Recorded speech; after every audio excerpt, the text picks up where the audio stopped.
Good evening and welcome to Up Sis Up Women's Empowerment Radio.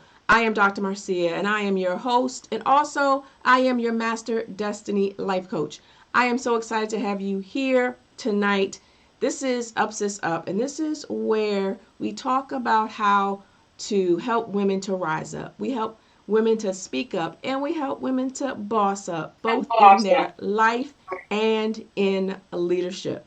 And so tonight, I have a very special guest with me, Dr. Roz, as she is affectionately called, but Dr. Roselyn Aker-Black. And I'm going to tell you a little bit about her. And tonight she's going to talk to us about the relationship prescription. Okay, so if you need help, I want you to come on in. Okay, come on into the room. All right, go ahead and ping somebody. Let them know that if they need help, they're going to get it tonight here on the Up Sis Up show. All right. So, as I said, I wanted to share just a little bit about Dr. Roz, and she is a powerful. I'm gonna say a powerful powerhouse. Okay. So that's a double thing happening, and she is going to give us so much good information. And so she has been not only on Anderson Cooper, she has been on the OWN network. She has been on TVOne. She has been on Fox 5 DC. She has been on NBC4. And she's been on Howard University WHUR radio, in addition to so many other platforms.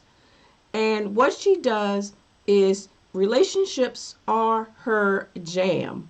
And so without further ado, I want to bring Dr. Roz to the stage. Welcome.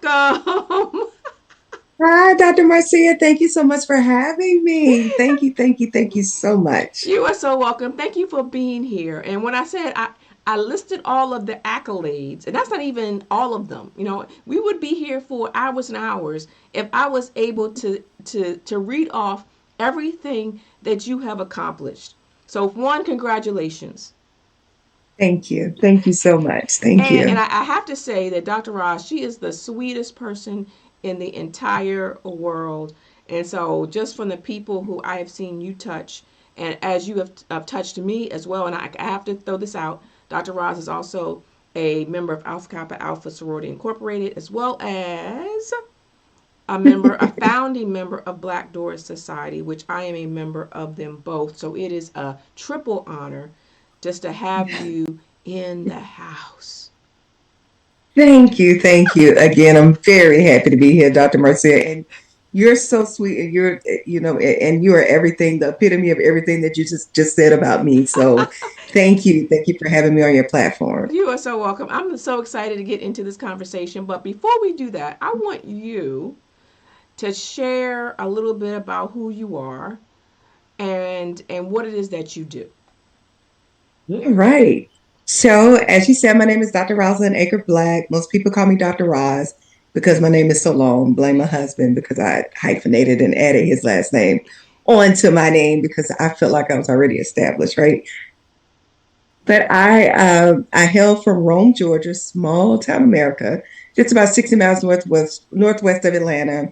I received a BA in psychology from Fisk University in Nashville, Tennessee, HBCU, and Woo-hoo. I received a doctorate in clinical psychology from the American Schools of Professional Psychology at Argosy University. So for the past couple of years, I have been doing mental health work. I serve as a psychology professor here at several universities here in the DC metro area. I'm also the COO of a nonprofit organization that helps at risk girls, middle school girls, and we do some special program for boys as well. I also do coaching, relationship coaching, and mental health. So my my background is in clinical psychology, but my jam, as Dr. Marcia said, I love relationships. I feel like everybody can have a healthy relationship if they have the right tools, regardless of what the trauma is that you've been through. Everybody can have a healthy relationship. That's good. Thank you for sharing. And you are indeed an expert, and I love that. And what I want to know, I'm gonna go straight to it. Okay. The question Okay. is, is is your why. How did you get into this space? What's the driving factor here? That's a great question. And I'll tell you why. I so people laugh at me. I love people like I love air. Like I need people like I love air. And ever since I was a little girl, I was big on friendships. I have three older sisters, and I used to harass them just to be around them. And so I love the dynamic of my sisterhood with my biological sisters. And as I got older, I realized that funny enough, well, let me back it up. My parents met in the eighth grade, and they were together until my father passed in 2013. So they were married 47 years. Wow. So I saw a beautiful dynamic of what love could look like. And it's interesting now when I have conversations with my mom, if me and my husband are beefing, because we beef, everybody does. If my husband and I are beefing, I have conversations with my mom, and I was like, I don't remember you and dad arguing. And she's like, oh, honey, we argued. But they did such a great job of keeping it away from my sisters and I. And it was really big for my dad to impart on us that family was everything. And so and although I have three older sisters, although we may argue, my parents never physically let us fight. Like, so I've never had a fight. We've never fought. And people are like, how are you in a house with three other girls? And all of us were kind of like stair steps of teenagers and not fight. But my parents believed in working out conflicts. And so if one got in trouble, I tell people I was online ever since I was born, right? Because if one got in trouble, we all got in trouble because my father was in the military. And so that's pretty much how he raised us, basically. Mhm. And so with that, it taught us accountability to look out for each other and hold each other accountable. So I have to give part of that credence to the stellar job that I think that my parents did in terms of making us understand a dynamic family function, if that makes sense. And then as I got older, relationships just became my jam. All my girlfriends used to run to me with their problems, and I'd have the listening ear and I would listen for hours. And then I would develop a plan. And it's so funny when I went to college, when I first went off the fence my freshman year, girl, I was going to be a lawyer. I was majoring in political science. And I was like, this doesn't even make sense. I don't even like arguing or debating. So why am I even trying to be a lawyer? You know what I mean? And then I took my first psychology course and I fell in love. And I used to, when I first started out, because my background was in child and family. And so I used to run a program here in the DC metro area as a nonprofit organization where we had children who we were trying to keep out of gangs, basically. And so we would work with them, and it was a fantastic program. East Capital Center for Change was the name of the program. And what happened in the program is that we would hire people who had street cred, so people who had been formerly incarcerated, but the neighborhood knew them, to go inside the schools to run the after school programs and to run the in school suspension programs. And so it was kind of a model of having those men mentor to the young kids in the program or whatnot. But what we realized is that we could do all this work with these kids, but they were still going back to dysfunctional homes. And so every day we were starting over, basically teaching kids how to be an empathic and to look at someone else's perspective and to understand someone else's idea of what they feel like their rights are, if that makes sense. Mm-hmm. And so from that point on, I was like, you know what? We can do all the work we want with kids, but if we're not working with those At the parents source. and Mm-hmm. showing them, yeah, if we're not healing where the dysfunction is starting, then all the work that we're doing is kind of like going out the window. We were starting over every day. So then a light bulb moment came on, like, maybe I should get into this relationship space and work with marriage and families and try to, help families have cohesive units so that we could, you know, um, reduce some of the marginalized dysfunction that we see Mm-hmm. in relationships. Mm-hmm. So I'm gonna ask you. You said early on that if you have the right tools, Yes. then the relationships can work. And then I Yes. also heard you say about working on it, you know, to kind of being engaged. So I know this is February, right? We're coming to the end of the love month. You know, folks are Yeah. booed up, right? Folks are out there hunting and searching and dipping and diving and doing all the things they doing, right? Right. Yeah. Shit, was it Netflix and chilling, whatever it Yeah. is, whatever's happening, right? Tell us, what are the tools that they may or may not be accessing appropriately. Fantastic question, because people are like, where do I start? Right. And Mm-hmm. so I always try to tell people you have to start from the beginning, because here's the truth. Whatever our parents have shown us in regards to relationships, and in the psychological world, we call it attachment styles, right? So whatever our parents have shown us, that's what our adult relationships tend to look like, Mm-hmm. because we all do our default behavior, right? If I still tie my shoes the same way my mom taught me how to tie my shoes, I still drive the same way my dad taught me how to drive. It became a default behavior. So we have this thing called observational learning, that we do what we see, Mm-hmm. right?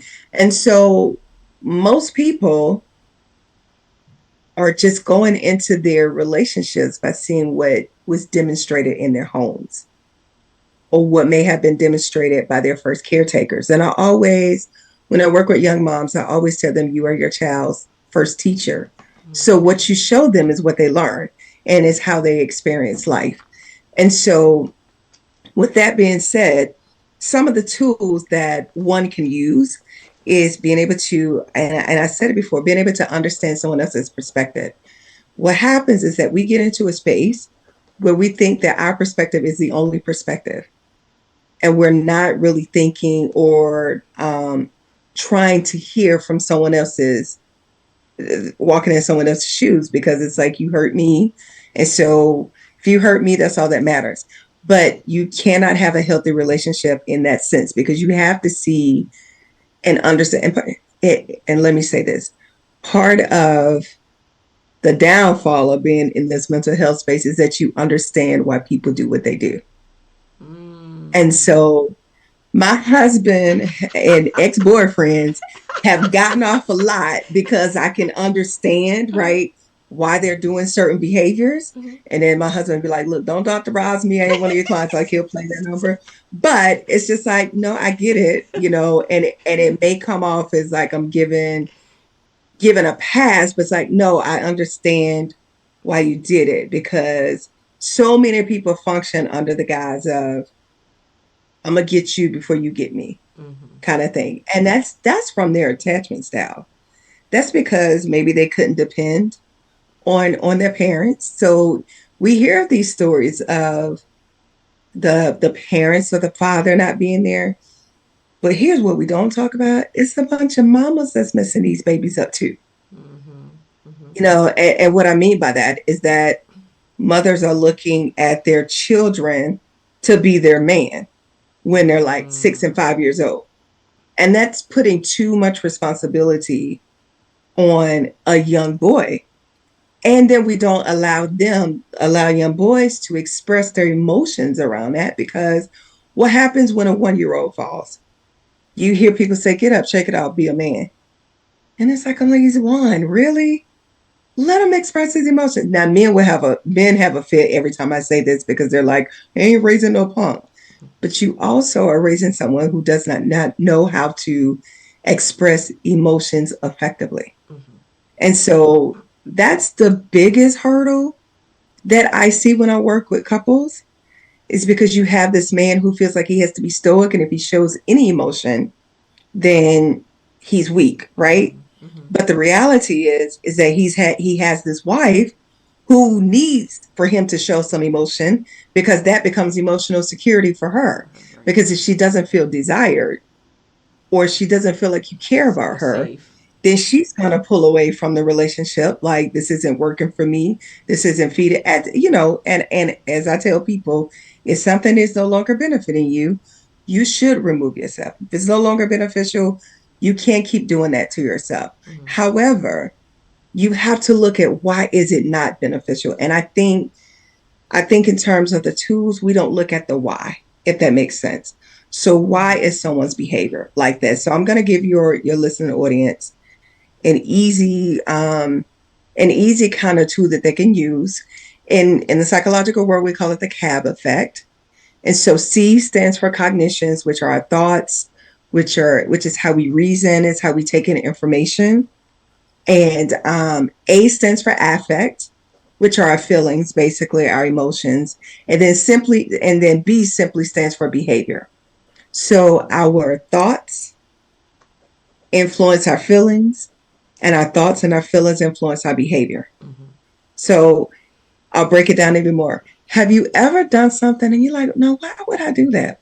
Made me do that. Like I remember when I was first dating, first trying to learn how to date, I call a guy back to back to back. I would blow his phone up. Back in the day when they had pages, baby, I would 911 on their pager in a heartbeat.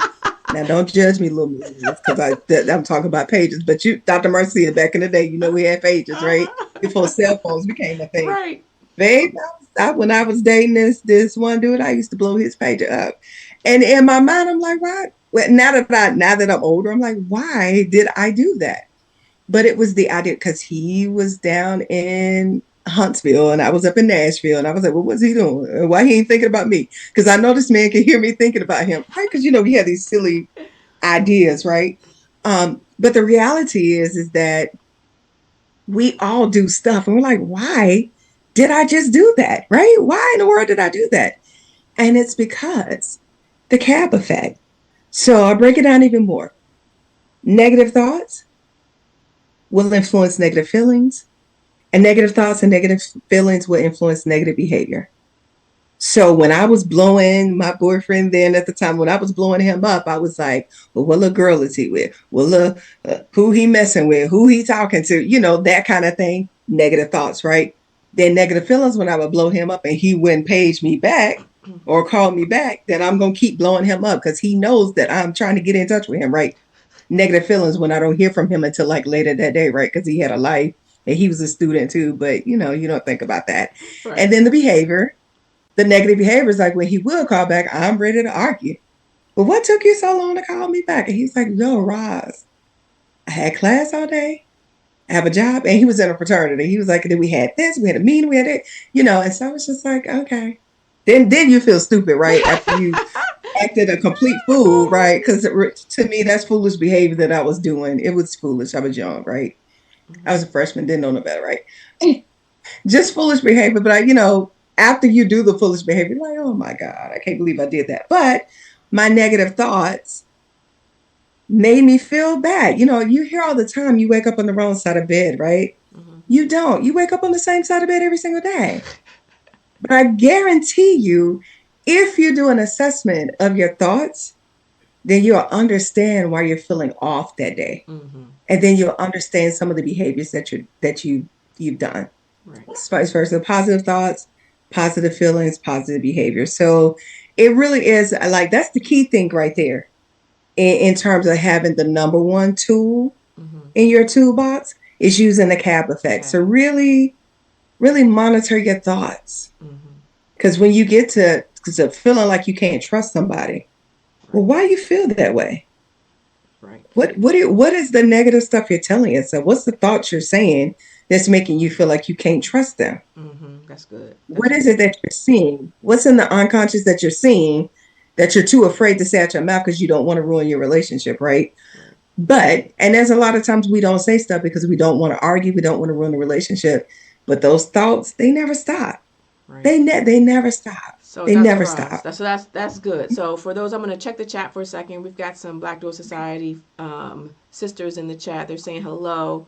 And you mentioned about the cab, right? The thoughts leading to your Yes. feelings, leading to your actions. And if they're positive, then you're going to get some positive, good positive behavior. But if they're negative, then that's going to lead to some negative behavior.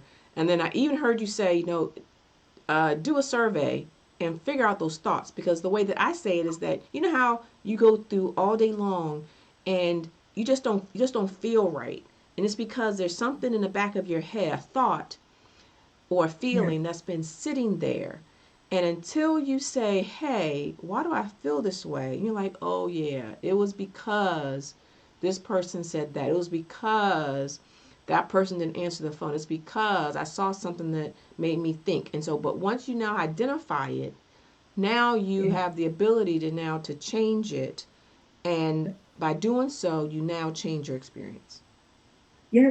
Absolutely. Absolutely. And so it sounds simplistic, but it's the hardest thing in the world to do because when you want to be mad, you want to be mad. I'm gonna keep it. Can I keep it real with your You audience? can. Come on, When come you on. want to be mad, you want to. There's sometimes I want to karate kick my husband in the forehead. Okay, like I just want to karate kick him in the forehead. And I know I don't condone violence, y'all, but sometimes people will take you there, right? And Right. then the worst thing about it, like I tell him, dude, if I stop talking to you, that's when you might want to get worried because if I stop talking, that means I'm ruminating and you don't know what kind of plan I'm coming up with. You not that I'm revengeful or anything because I'm not. I wouldn't hurt a flea, but it doesn't mean that I'm not human and have those Right. moments because we all Exactly. do. We Exactly. all have those human moments, and so I think in terms of really using tools at your disposal is really saying, okay, why am I overreacting? Mm-hmm. Why am I doing this? And sometimes it has nothing, when I talked about that attachment style, it has nothing to do with your present partner. It has everything to do with the way that you were raised. Mm-hmm. And that's the hard Mm-hmm. part. So if Yeah. if you're calling your paramour or calling, your partner or whatever, and they're not responding, it triggers when your daddy said he was coming to see you and you're sitting at the window all day waiting on him. It triggers Yes. that little response Yep. that you had as a 4 year old, Yep. Yep. where you learn not to trust people, where you learn that you couldn't depend on a man, where you learn that men will lie to you. It triggers all of that anxiety from that age. And Mm-hmm. it may not have anything to do with your present Present. current relationship. Right. And so I always tell people you have to look at the evidence. Does this person typically always show up for you? And if they do, then you have to be responsible for your triggers because it is unfair to put your triggers on someone else Somebody else. Yeah. because they don't know, the people don't know your experiences. People don't, I mean, you could tell them how you were grown up, but if they haven't been trained, right, they haven't been trained to understand that unconscious reactions and negative self-talk, then they're not going to think that when they're late, when they're like a minute late for coming home, or if their schedule changes and they forget to call you, they're not going to think that it's going to send you overboard. Right. In their mind, it's like, I'll just send her a simple text and tell her I'm running late, and send him a simple text, tell him I'm running late and that I'll be there. But that person has already created a soap opera in there. For it only takes Right. 2.5 seconds to create a soap opera, right? It doesn't Exactly. take long. Like, Exactly. don't give me the opportunity to create the narrative because it only takes me 2.5 seconds. Yep. And I done created a whole A whole storyline, a thing. whole Whole mini thing. series, All right. So whole Dr. mini Roz, series. let me ask you this question. Yes. Okay. So you know how relationships are hard, Yeah. right? But single is hard too. Yeah. And the thing that I say about other things is that you have to choose how hard, right? Yeah. Which one are you willing to work towards? And so what I want you to do, I want you to share with us some of the like the top maybe 5 myths Okay. that you hear about relationships Oh, in your that's work. Go ahead. that's good. Well, number one, just because you have a spouse, it doesn't mean that you won't be lonely. Ooh, oh my People, yeah, gosh. people think once you get into a Dr. Raj, relationship, you're no longer lonely. Dr. Raj, you came out the box just kind of just swinging. Well, I mean, because people think once I get a man, honey, or once I get a girl, I ain't no longer got to be alone, and I ain't no longer got to be alone. But that's not true. You can still be lonely in a relationship, and reason being is because sometimes you just don't connect. And another thing, and Well, hold on with before my you before you clients, hold on this before you go there. How yes, how do we get into a relationship and we haven't connected? oh, that. It sounds crazy and it sounds complicated. So in the beginning, it's all good. The honeymoon phase is all good. But then you add the babies, right? And so the babies are not taking your time. You add trying to build your career, and now your work, your job is taking your time. You add taking care of aging parents, and now that's taking your time. That it's easy to become emotionally disconnected. And so when they say marriage is hard, that's what you have to work on. Staying connected. Marriage, you have to choose marriage every single day. Every Woo! single day. Every single day. You have to choose commitment every single day. And people think that once you get into a relationship that all will be well, it will not. Because here's the truth. You have two people with two different lived experiences trying to create one household. And so the way I remember one of my very first arguments once I got married was folding towels. Because my husband was like, that's not how you fold towels. I said, what you mean that ain't how you fold towels? He said, my mama and my granny and her granny for that. I didn't even meet my great grandmother, right? But I'm just saying, that's how the whole lineage of my family fold towels. What you mean? Just because that ain't how you do it, don't make it right. So I say this to say that just because it's different, it doesn't make it right or wrong. Right.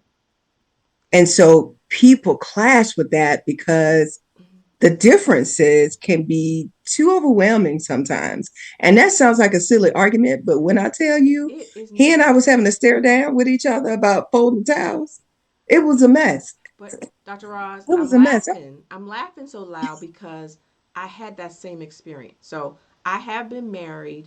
I was married for 19 years. Now I am blissfully divorced, right? Okay. But I Okay. remember I was doing all of the housework. I was doing all the laundry. And so I'm like, "Hey, can you help me fold? Can you help me fold the clothes?" And so I the ex gave he got the towels. He would fold them, and they would not be the way I grew up. And what'd you call it? My not my pattern. What'd you call it? How I was raised. Yeah. Default behaviors. My Default default yeah my behaviors. default Yeah. behavior was to fold the towels in thirds, and he Yeah. folded it like a washcloth. And Yeah. it took even as I look at them, it was all kind of sloppy, and they didn't Yeah. line up the way that I had wanted them to line up. And I had to get to a place where I was like, you know what? What do I want more? Do I want Yeah. help folding, or do Yeah. I want the linen to line up perfectly in the closet? Yeah. I had to make a Yeah. decision, and that decision had to be, you know what? I want the help. And so what I Yeah. did is I started folding the towels like washcloths. Yeah, yeah. Well, that's the compromise. That's what's hard Mm-hmm. because you have to give up some things that have always felt good to you to accommodate this new person who may not pick up after themselves, right? Or that, but you still love their Ooh. dirty drawers. Mm, You still mm. love them to pieces, Look, you're but triggering they me. do You're stuff to triggering me, Dr. irritate Ross. you. Listen, people don't understand them livable flaws, and that's what I call livable flaws. They are real. And They before are. you get married, you have to ask yourself, can I live with this person's livable flaws? Like, I know this person doesn't do this, doesn't do this, doesn't do this, doesn't do that. Can I deal with that on an everyday basis? That's why I say you have to choose marriage every day. You Mm-hmm. have to choose commitment every day. Mm-hmm. And here's the biggest myth that once you get married, you'll be happy. Oh. That ain't true. That true. Oh And my here's the thing, because another person should never complete you. God. Mm-hmm. You are responsible for your own emotions. No one can make you feel any kind of way. You are responsible for your own emotions. And so that's not to say that situations can't make you feel a certain way. But I can choose to be upset or I can choose to be happy. And so I have to look at what's more beneficial for me. People say, Roz, you're always happy, you're always smiling, you this. Yeah, but you don't see me when I don't have those moments because I don't let people see me like that because Mm-hmm. I'm in a business where I need to look approachable. I'm in a business of referrals. And so I can't be out here looking like I don't like myself because ain't nobody gonna come see me, right? So I mean, like I have to be in a space of I do have my moments where I'm not always happy, but you're not going to see that because I'm gonna manage what that looks like. And because we're all our own person, girl boss life, we're all our own Mm-hmm. personal brands. Mm-hmm. And so even your relationship is a brand. It's a brand. I have people ask me all the time because of my husband's job, he can't be on social media. So I can't really post him like that. But as I do relationship work, I know that I post him every now and then if we get permission to or whatever. But I know people look at that like, well, oh, they don't look happy. They ain't up on social. People like, if you can't see it, then it ain't real. Mm-hmm. Post a picture, it didn't happen, that kind of thing. Right. And so that's why you see a lot of people do the subliminal. But at the end of the day, you have to recognize. Here's the other myth: your marriage ain't gonna be like everybody else's marriage. Like, my marriage is not like my parents' marriage, and I had to learn that until my husband told me, I am not Ronnie Aker's son, which is my dad. He's like, I am not his son.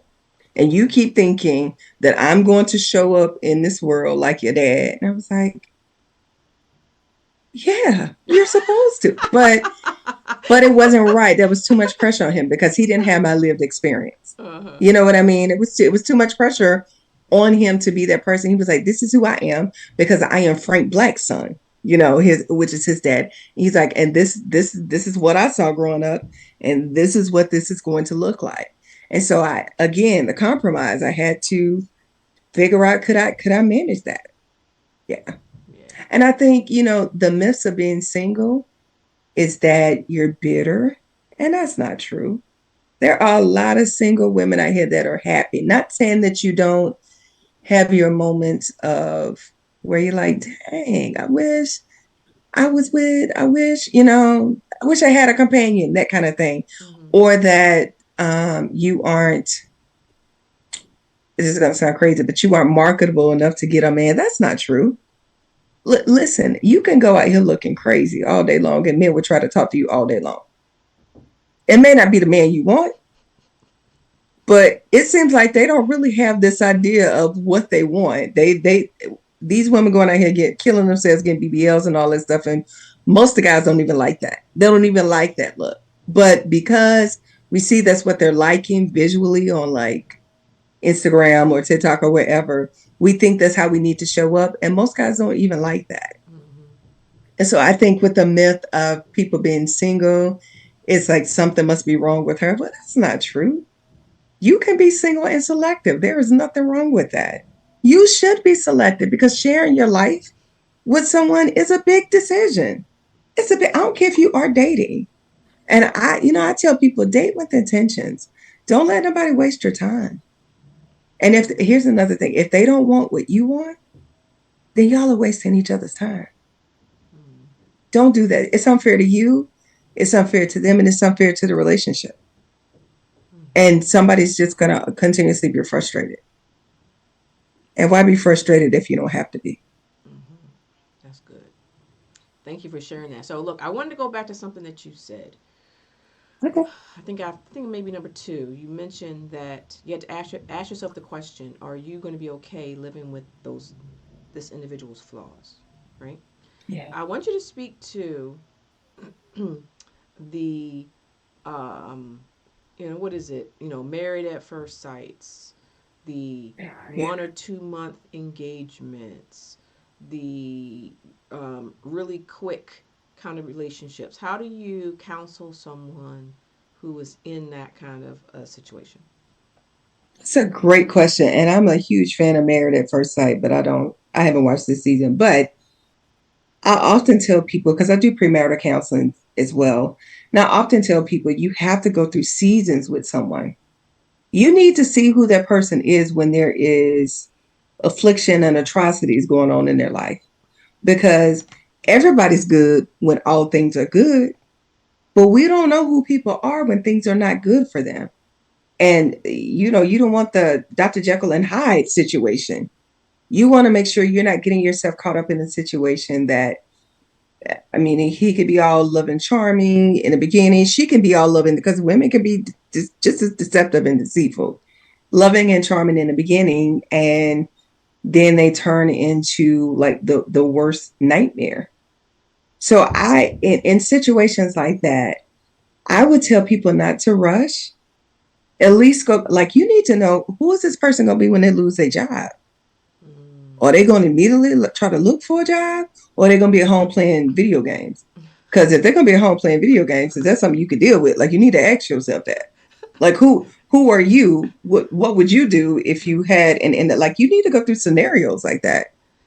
Those are questions that I ask when I do premarital counseling with But couples. but Dr. Roz, I don't know Yes. if the appointment time is long enough to go through every scenario, and on top of that, conceptualizing how you would be and actually Yeah. being in the moment, like, oh nah, that ain't, this ain't gonna work. How do Yeah. you manage that?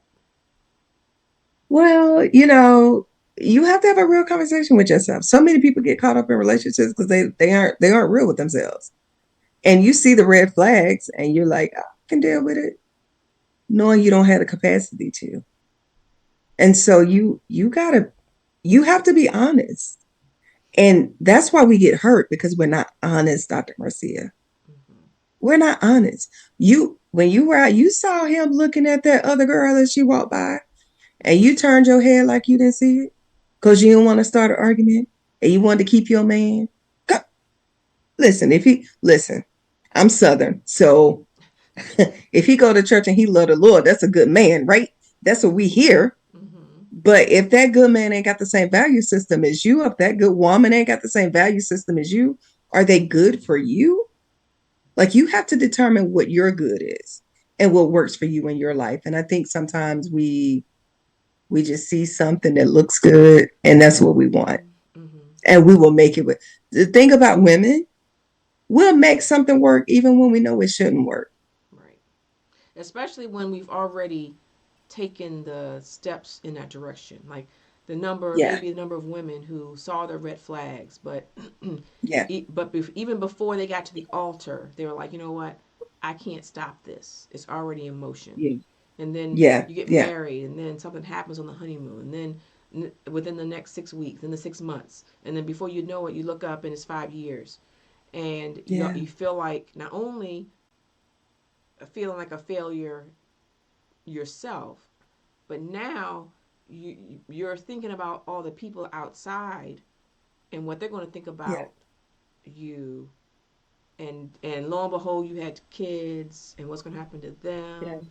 And then I mean it's like a snowball just Full rolling effect. downhill. Yeah. But your peace is more important than what people think. Mm-hmm. Your peace and your safety is more important than what people think. And let me say this: if you're with someone who is abusive, the reality is that don't ever try to make that work.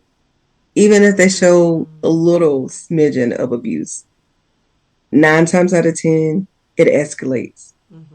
So don't ever keep yourself in a situation where someone gets physical with you or emotionally verbal Yeah. abusive to you, because it escalates, Yeah. because Okay. that's their default behavior. That's what they've Uh-huh. seen. Uh-huh. And I want you to stay here for a minute. I went to volunteer or to ask a sexual assault um, center. I was going to volunteer, Mm-hmm. and the person on the phone pretty much said all we deal with here is sexual assault. And I'm Mm-hmm. thinking there are so many other forms of abuse, Yeah. and a lot of times we as women we don't know what it looks like and sounds like and feels like in going into it. It's only after you've been exposed to it for a while you're like, you know what? I think that's abuse. So I want you to Yeah. walk that down for me. What does non-sexual abuse look like, feel like, and sound That's a great question. So if your partner is and men or women, because what people don't realize is that abuse, intimate partner violence happens at the same rate for men and women. Men just do really? not report. They just don't report out of embarrassment. But it Hmm. happens at the same rate. It's women out here knocking men out too, right? But let me walk it down for you in terms of what that looks like. I don't let people joke about me. Like you can't just say something about me and say, "Oh, I'm just joking." Yeah, no, you weren't, because that's a thought that you had about me, and it's something that you're saying to try to demean me or belittle me. So when someone is consistently trying to belittle you, that is emotional and verbal abuse, and so you have to be cognizant of what that looks like and what that feels like. You can't just brush stuff off like that and just laugh because you can't. You can't do that because when you let it slide, then it's going to escalate. They're going to continue to do it. So I don't let people joke about me. Like you can't call me jokes, and I'm plus size. You can't call me big rock. No, you can't call me that. You can't say demeaning things to me. I'm not cool. I'm not gonna ever be cool with that. And you have to set boundaries of what you allow people to do to you, because people will do whatever, because again, it's their default behavior, right? And so maybe they heard dad say it, like the whole idea. I remember people getting upset with Rihanna when she was caught vacationing with Chris after he brutally assaulted her. But the reality is that both of them grew up seeing that abuse, so that was normal for them. It was normal, and I can guarantee that probably, well, I can't guarantee, but that probably wasn't the first time that they had a physical altercation. Mm-hmm. And that's probably why it escalated to the magnitude that it did. But this time it just went too far, and they couldn't hide it anymore. Right. They couldn't hide it anymore. And so, with that being said, again, those default behaviors, that observational learning, even though it may not come out all the time, it's there. So you have to be careful about. And let me say this. Let me say this. If you have children, you have to be careful about what you let them see, Mm-hmm. because the way that they see conflicts being resolved in your home, they think that's the only way and the correct way to resolve conflicts. So this is why you have LaJohnny fighting at school if he see daddy knocking mama out at home, or if mama is knocking daddy out at home. Mm-hmm. So he's seeing kids see the behavior somewhere. And so you have to be cognizant of what's taking place, and what doesn't feel good. What doesn't feel good? Like, listen to your gut, listen to your intuition. If someone is belittling you and making you feel as if you're not worthy and leaving you in a helpless and hopeless state, those are signs of abuse. Yes, and I'm going to add So verbally as well, emotionally as well as financially. yes, yes. So if some people don't realize that financial abuse is real. Mm-hmm. Financial abuse is real, and it's not just stealing money, but it's more so, I got this and I didn't think you would mind. Or they find ways to manipulate you into seeing how beneficial it could be for the relationship. Or they get you in situations like buying buying a timeshare that you know you can't afford, Mm-hmm. right? They manipulate you in situations like that, unfortunately. And so yeah, financial abuse is real. It's real. Mm-hmm. It's a real deal, real thing too. Yeah. So one of the things that I have thought about a lot is when we talk about abuse. So, and we're whoever's on the being the victim side, right? The first few times you are a victim, but once you continue to allow it, you become an You accomplice. become part. Yeah, you become part of the cycle. Mm-hmm. Mm-hmm. You become part of the cycle. And I want to be very clear that this isn't victim blaming. But whatever you allow someone to do to you, they're going to do it. Yep. They're going to do it. And it's unfortunate, but they're going to do it. I tell people all the time, somebody may want to spend time with you, but that doesn't mean that they want you or like you. Mm-hmm. And that's a hard pill to swallow, because I hear, when I work with some singles, they get what you doing? Or good morning, beautiful, or good morning, handsome. They get the text leading them up all day. How was your day? Da da da da da. And just because someone is grooming you to make you think that they Mm. care about what's going on with you in the day doesn't mean that they want a relationship with you. And so you have to be very careful about that. Mm-hmm. You have to be very intentional and very clear about what it is. I remember the first date I had with my husband. And we were talking and I told her, I tell people all the time, say what you want. And I told him, I said, let me tell you something. I'm a girl. I was born to be a wife. So I'm a girl that desires a husband. And so you only get about good 3 years with me before you can keep wasting my time because I'm not going to be your girlfriend forever. Oh, and by the way, I'm a virgin and I ain't having sex until I get married. And this is all on our first date. And he was just looking at me like what? Like, well, who are you? It was weird, right? But I knew what I desired. And like I told him, let me tell you something, I'm going to be amazing in life. So you can either figure out if you want me or not. But and then I told him, I said, you know what, this is no pressure because a lot of times we think that we're putting pressure and giving ultimatums. I said, this isn't an ultimatum. You and I can be beautiful friends. I'm just telling you what I desire. And if you don't desire that, we can have the best friendship ever because I think you're cool. I think you're handsome, but we could be friends. Mm-hmm. But I desire to be somebody's wife. Mm-hmm. And you're only gonna get 3 years to figure out if you're gonna play around with me. That's about it. So, Dr. Now, Ross, of course, we met in our early 20s. Mm-hmm. so in order for you to have shown up like that, some work had to have been put in. Okay. And I want you to answer that question in the setting of all the other millions of young women who have not been set up for success like you. It sounds like you were. Go ahead. I shout out to my dad because he used to take me and my sisters on daddy daughter dates. And since I was the fourth born, the baby girl, I always got the fourth weekend. But my dad was real clear about telling us who we were, right? And telling us, my mom too, real clear about letting us know our values and what we had to offer. And my daddy was crazy. My dad was always deployed. So, he when he was home, he would just walk up to random boys, which one of y'all sleeping with my daughters? So that kept the guys away from us basically because it's like our daddy crazy. You know what I mean? Like he's crazy. So that kept the guys away from us basically. And but in that, my dad would teach us lessons about valuing your body and valuing yourself. And once you give of yourself, you can't get that back. You can't get that value back. You can't get those moments back. You can't get those times back. So my dad used to tell us all the time that we were beautiful. So when guys, he was like, dude's gonna try to tell you that you're beautiful. Like my dad kept it real. He just kept it real.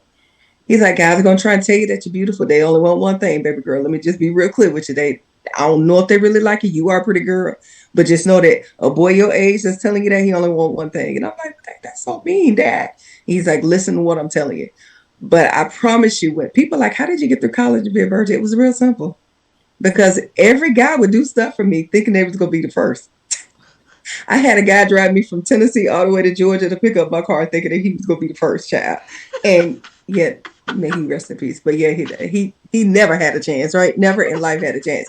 But I figured out guys very very very young because my dad was very clear about us. Like he didn't play about me and my sisters, and so we figured out guys very very young because he told us the truth about guys. My father didn't sugarcoat anything. He Mm-hmm. just he just told us the truth. And so when I got to college, like that was the first time that I had a little taste of freedom, if I'm being honest. But then I would just listen to what dudes was saying. I was like, dang, my daddy was right. Like he was just with Julianne the other day. He ain't no good. I just started looking for those things. And I think sometimes you have to keep your eyes open. But when I met my husband, I had dated a guy before him. And I ain't gonna say he played in my face, but he played in my face because we were so again, I'm Southern and I'm Southern Baptist. So We had both moved here at the same time. He went to a prestigious HBCU. I moved here. I went to prestigious HBCU. So in my mind, I was like, baby, we about to be this power couple. We about to be on, right? This is what I'm thinking in my mind. So we were looking for churches. So every Sunday we would have a church date. Like every Sunday we would have a church date. We would pick a church in the area to go to, and then we go to church, see if we like that church, and then we would, have like, how you go eat afterwards or whatever. Mm-hmm. We would have Sunday church dates. And so in my mind, I literally thought we were developing a relationship, which was crazy because we hadn't had no conversation. We were just going to church, Mm-hmm. right? Mm-hmm. We hadn't had no conversation. But this is telling. I met him on Black Planet. So I'm like, he should be a good guy. This is when I realized that attributes are not all good. And I'm not saying he's not a good guy. He is still a good guy now. But I wasn't clear about what I wanted. Mm-hmm. And so because I heard the lingo at the time, the early 2000s when I moved here, 2000 to be exact, when I moved here, the lingo at the time was that we're just kicking it. So in my mind, that's what I was saying. Oh, we're just kicking it. Until he picked me up one day. He was in a fraternity too. He picked me up one day and I see his license plate has his fraternity on top. And then it had AKA at the bottom. And I was like, well, what is that about? Because he ain't asked me to be his girl, so I'm thinking to myself. And then I was like, that's when I asked him, are you in a relationship? And he was like, yeah. I said, you are? I was like, why are you picking me up to take me to dinner right now if you're in a relationship with somebody? And he was like, because Roz, we just kicking Kicking it. it. You never Mm-hmm. told me you wanted to be with me. And I said, what? Negro, you was getting on. Oh, I'm sorry. My apologies. I said, It's dude, you were okay. getting on my Sundays. And I like, he was getting all my time. I'm on the phone with you all night, just having this conversation. But then that's when I realized that was my fault. I wasn't clear. I didn't say what I wanted. I didn't Mm-hmm. say what I desired. And I really couldn't be mad at him because he was like, Roz, he was like, had you told me that you wanted to be in a relationship, you and I would be in a relationship.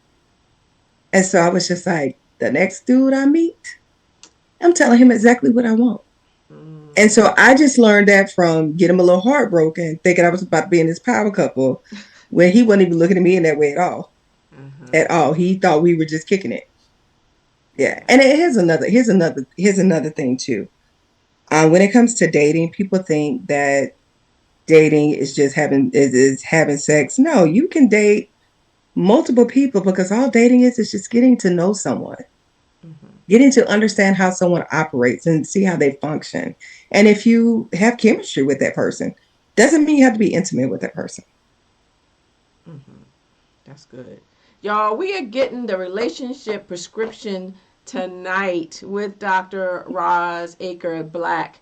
This has been phenomenal. So, what I want to do here, I want to ask you, I know you have a business where you do counseling and coaching. I want you to share that information, share how someone can get a hold of you, and then I have another question for you. Go ahead.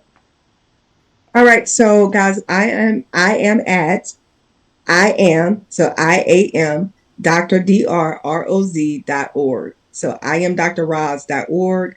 I'm on all social media platforms at Dr. Roz Aker-Black. It's just my name. I know it's a very long name, but that's DRROZ AKERBLACK. And I'm on all platforms under my name. So Dr. Roz Aker-Black. Mm-hmm. That's how you can find me. Love it. So I'm going to ask you, so you know how people say that dating out in these streets is rough? The relationship streets Yeah. whatever they are, okay?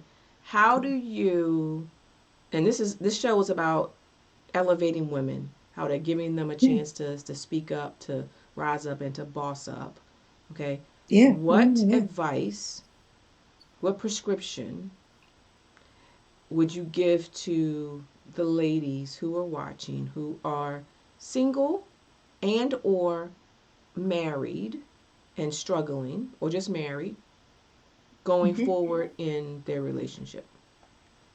Develop the relationship with yourself first. That is the most important relationship that you can have. Like, if you don't like it, so ladies, single ladies, when you are out, smile. Because if you look like you don't like yourself, ain't No man is what you're not even walking up to somebody that looks like they have an attitude. So smile. Smile. Smile. So And you simple. don't have to be flip and mean with men. You don't have to. Be approachable. Because there are so many guys that probably want to approach you, but if you're scowling, and some of us just have the rest and be face. And if that is you, then I want you to get in the mirror and smile and get comfortable with just having a smiling face so that you look approachable. Because again, nobody in their right mind is walking up to anybody that appears to look like they want to argue all day. You don't want that. And they don't want that. Ain't nobody, don't nobody wants to deal with that. And so that's the first thing. Work on the relationship with yourself. Figure out what you desire, what you like, what you love, and become intentional. Let your have reasonable standards. And when I say reasonable standards, don't ask anybody to bring something to the table that you don't have, that you're not going to bring to the table, because that's unfair. So if you are making six figures, don't ask him to come to the table with six figures. I mean, it's nice and hopefully he will, but at least be on that equal footing if you can be. And use your words. Use your words. Say what you want. Say what you want, say what you need, and say what you desire. Because it is unfair to ask someone to read your mind. And that's what I learned in that relationship where we were just kicking it. Because I was like, dude, you should have read my mind. We was taking each other out. Like, but that is unfair because guess what? Nobody's walking around here reading anybody's mind because the amount of thoughts that we have every single day, Mm-hmm. nobody has time to deal with that. Nobody has time to be trying to figure out what you want and what you don't want. So say what you want and say what you need and be bold in it. Don't be shy about it. Because if you're not intentionally and unapologetically saying what you need, then that person would never rise to your standards. But when you tell them what you need, people, if they want you, they're going to rise to the standards. If they don't, you weeded them out anyway. Yeah. That's good. That's good. Dr. Ross, thank you so much for being here, for dropping the gems and just telling it straight. I also want to know, I know, I've read some of your accolades of all of the shows, all of the TV networks, all of the places that you've been. Maybe which opportunity, what are you most proud of, or what got you the most excited about what it is that you were doing? Oh, that's a great question. I would have to say TVOne. I served as a series psychologist for the show For My Woman, and I had the opportunity. Most people know For My Man, but they did a limited series for My Woman, and what that show was about was women that, well, people that committed crimes of passion for the women in their lives. And so what I loved about that is that I got to do a forensic analysis of why people were committing these crimes. So trying to understand their thought processes, why it made them feel like they had to go hurt someone else to defend their love and defend their honor, and the behavior that led to it. So I had a wonderful I had a wonderful opportunity doing that because it help to bring to our audience, our TV1 audience, things to look out for and to be careful, and how to make assessments about people. When something feels off, check that. Make sure you're staying in tune with that. So that was probably especially because of the way I got it. I didn't audition for this role or anything. Nothing. I didn't. I received a phone call, and normally I don't answer the phone when someone calls and I don't know the number. But this particular day, I was like, "Who is this?" And I answered. I was like, "Hello," and it was the producer from the show, and she was like, "Are you still interested in the position?" I didn't know what she was talking about. I had no idea. I said, "Yes, ma'am, I sure am." And she was like, "Great, great, great. We're very happy to hear that." And she's like, "I just wanted to let you know that we've looked at several psychologists and we've narrowed it down." And she's like, "You're in the top 5." And then for like a month later, it was radio silence. And I didn't hear anything. So I was like, "Oh, they must have chose someone else." Then she called me back and she's like, "The network wants to see you in action." So we did a Skype at the time because Zoom wasn't Mm-hmm. a thing, but we did a Skype.